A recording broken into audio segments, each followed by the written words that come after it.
Right,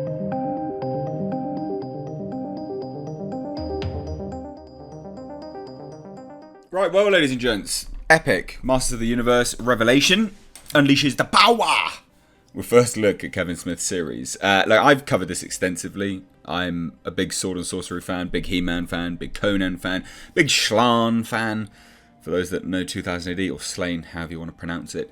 I was excited for this. And now we've got our first look, right? First look, lots of new information. So that's what we're going to be diving into today. Please do read this article along with me. I'll leave a link down below. It's on EW. One other thing, by the way, down below in the description box along with this article is my second channel. If you like what I do here and you like cars, I've got a car channel. I know, a bit weird, but I'd love to have you over there. So please do check out that channel. I'm rebuilding a rally car, if you can believe it. But yeah, no, I am actually. So anyway, let's check this out though. Look. Master of the Universe Revelation. It's had a lot of ups and downs, a lot of rumours and rumblings.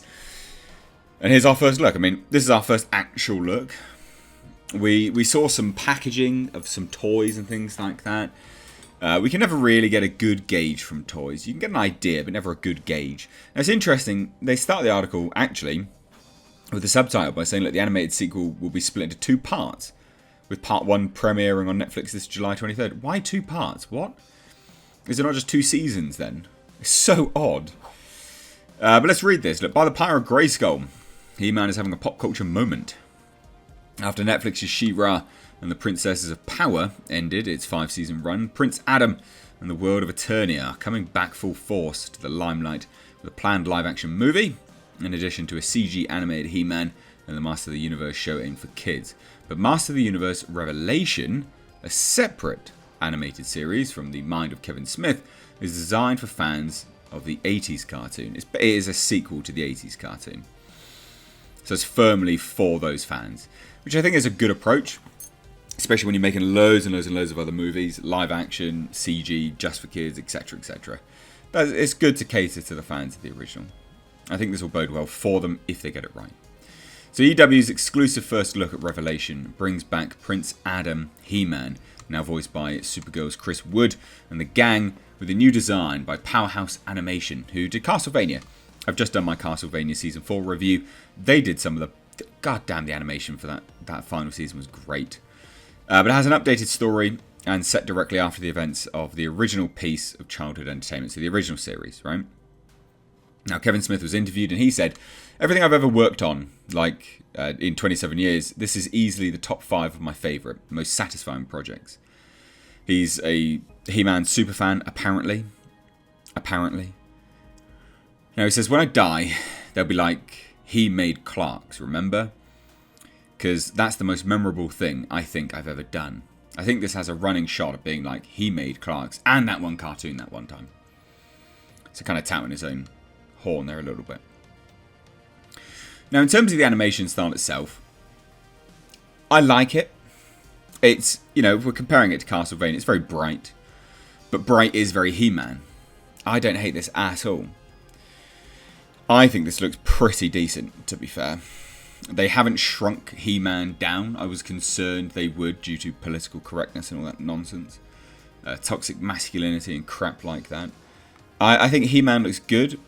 Skeletor remains to be seen. We'll see an actual frontal shot of Skeletor and then sort of decide from there, really.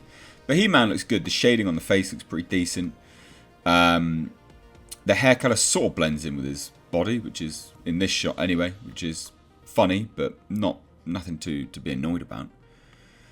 Now, they say split into 2 parts with the 5 episodes of part 1 premiering on Netflix this July 23rd. The show features an all-star cast, and it is a massive cast. It's got Mark Hamill as Skeletor, Game of Thrones, Lena Headey as Evil Lynn. You've got Sarah Michelle Gellar as Teela, Alicia Silverstone as Queen Marlena. You got Kevin Conroy as Merman, an original Skeletor voice, Alan Oppenheimer, who's going to be playing Mossman, because you just can't do the voice of Skeletor anymore. So it's interesting that they're splitting it into part 1 and part 2. I feel they're kind of shooting themselves in the foot there, but I would imagine there's like a big mid-season finale that'll get people really interested in it again. It'll keep people tied over for the part 2 of season 1. So it says, since this is a sequel series, the main mythos remains intact. Prince Adam, son of the ruling family of the realm of Eternia, uses the Sword of Power to transform into the chiseled He-Man. I have the power. That's, of course, to defend his kingdom from threats, mostly from Skeletor and his forces. But now, as Smith says, the shackles are off to build a richer lore and explore different aspects. So that's interesting. The shackles are off. Basically, I get free run. Now he says this, we get to see them engage, not just in clashing swords, but in far deeper conversations than we've ever seen them before. It's not just simply like these two dudes, He-Man and Skeletor, have been trying to beat each other up for decades. We get to tell stories of abuse, we get to kind of tell stories of isolation, grief. We use these characters as long as they've been around, and most people consider them toys or action figures to tell insanely human stories set in a very human world. I don't hate that approach.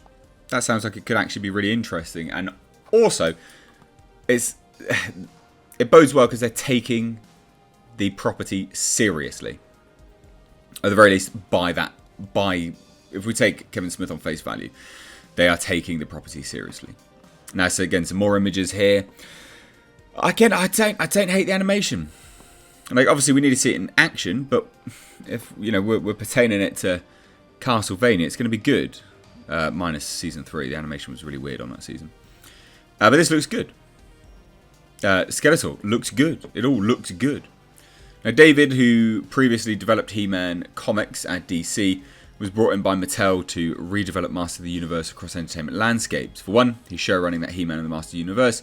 The creative had read Smith's Daredevil comics, Guardian Devil, at Marvel, and was struck by how he had found new ways to tell the story while honouring the source material. That's apparently what he says anyway. Apparently, they both made a love letter to fans who watched the original. So it is, hey, it's a sequel. We want you guys to really, really love this. Sounds all right. Now, they talk about raising the stakes and things like that. And then Smith just reveals some information about how he spoke to Netflix on a whole. He said, do me a favour. When I used to watch the show as a kid, I legitimately thought that He-Man was always on the verge of getting killed by Skeletor. I believe in the stakes. Just make me believe that again. People would see some of this as goofy IP, but this is a rich tapestry, a world full of characters. Please just don't talk down to it. Don't make fun of it. Don't wink. Just treat it like Shakespeare. Wow. That is what he got told from Netflix's director of original series, Ted Blasell. Or Blaselli, sorry. Yeah. Treat it like Shakespeare. God, I hope so. Again, this shot looks really nice. Nicely done. You've got... it does look good. The shots look good. And I think as bright as it is, the colours are very vivid as well, which is great. Now, they do reveal some information here. Like, the first episode of Revelation begins in lockstep with the old show, Smith says. Then, about halfway through, things take a shift, which allows all the characters to go through these periods of growth. David mentions a cataclysmic event that would shake it up. That's interesting. I hope they have stakes in this. I really do. Now, Smith says, only certain people know the secret that Prince Adam is really He-Man. We build our entire story on who was left out of the secret and the damaging trickle-down effects of that. Not overly sure whether I like that specifically. Not overly sure whether I like that. You could be talking about lies and deceit and things, but hey, we'll see how it pans out.